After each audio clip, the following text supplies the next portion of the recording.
రమాలా collections ఫిబ్రవరి 7న దిల్సుఖ్ నగర్ లో గొప్ప ప్రారంభం. గ్రాండ్ ఓపెనింగ్ సందర్భంగా ప్రతి ఒక్క బిల్లింగ్ కి ఒక ఆశ్చర్యకరమైన బహుమతి. సో అనూప్ గారు, మీరు ఎట్లా ఫీల్ అయ్యారు అర్జున్ గారు మిమ్మల్ని దీనికి మ్యూజిక్ మీరు కంపోజ్ చేయాలి అని అన్నప్పుడు? ఫస్ట్ లో కొంచెం ఎలా ఉంటుందో అనుకున్నాను సార్ అని, బట్ ఇట్స్ చాలా వండర్ఫుల్ ఎక్స్పీరియన్స్ నాకు ఫిల్మ్ వర్క్ చేయడం సార్తో. Because is so passionate about music especially, అంటే అన్ని ఫీల్డ్స్ లో ఆయనకి పట్టు ఉంది. Because is experienced and well versed in everything and is so talented. And main thing ఏంటంటే ఎంత చెప్పినా ఎక్కువ అనిపిస్తుంది, but is so passionate about what is doing, అది ఇంపార్టెంట్. అండ్ ఆయనకి మంచి మ్యూజిక్ టేస్ట్ ఉండడం వల్ల నాకు కూడా చాలా ర్యాప్ చాలా బాగా సెట్ అయింది. ఓకే, అర్జున్ గారిని గుర్తు చేసుకుంటే ఆయన చేసిన మూవీస్లలో మీకు ఫస్ట్ గుర్తొచ్చే సాంగ్? నాకు ఒకే ఒకటి చాలా ఇష్టం, అండ్ రాణి రానమ్మ అనే సాంగ్ చాలా ఇష్టం యాక్చువల్లీ. అండ్ ఆయన ఎంత ప్యాషన్ అంటే లైక్ సాంగ్స్ విషయం ఎస్పెషల్లీ చాలా కేర్ తీసుకుంటారు.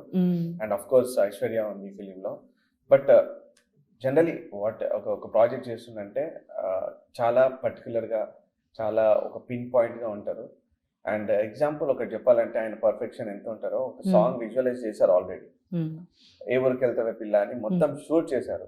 షూట్ చేసిన తర్వాత ఆయనకే అనిపించి లేదు ఇంకా బెటర్గా ఉండొచ్చు ఈ సాంగ్ అని మళ్ళీ సాంగ్ మొత్తం రీషూట్ చేశారు.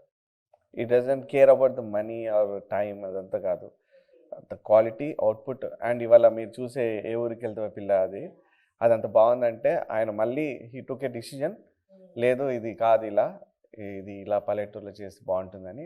సో ఎందుకు చెప్తున్నానంటే ఆ ప్యాషన్, ఆయనకు ఆ dedication, yeah that's how he is.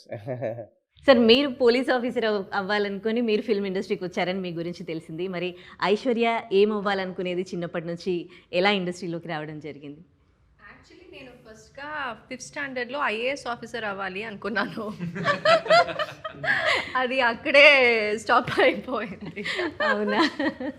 So okay okay sir, అంటే డైరెక్ట్ చేయడం అదర్ యాక్టర్స్ని how different, and coming to the డాటర్ని డైరెక్ట్ చేయడం అనేది is that different thing?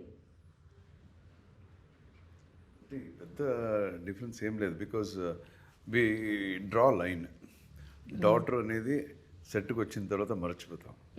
Doctor ఎవరు క్లోజ్గా ఉన్నారా లేదు, ఓన్లీ క్యారెక్టర్స్ కనపడతారు మనకి.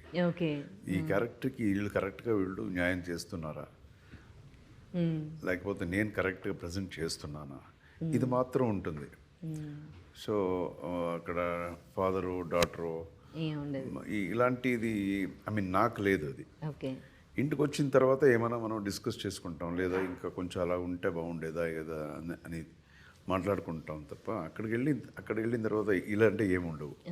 అంటే కొన్ని చెప్పాలన్నా కానీ, ఏదైనా సజెషన్స్ ఇవ్వాలన్నా కానీ, ఒక డాటర్ లాగా కాకుండా ఒక నార్మల్ ఎవరికి యాక్టర్కి ఎలా ఇస్తారో అలా 100% అది. బికాజ్ లేకపోతే నేను యాజ్ ఎ డైరెక్టర్ నేను తప్పైపోతాను. నాకేం కావాలో అది నేను చెప్పాలి కదా, కరెక్ట్గా చెప్తేనే.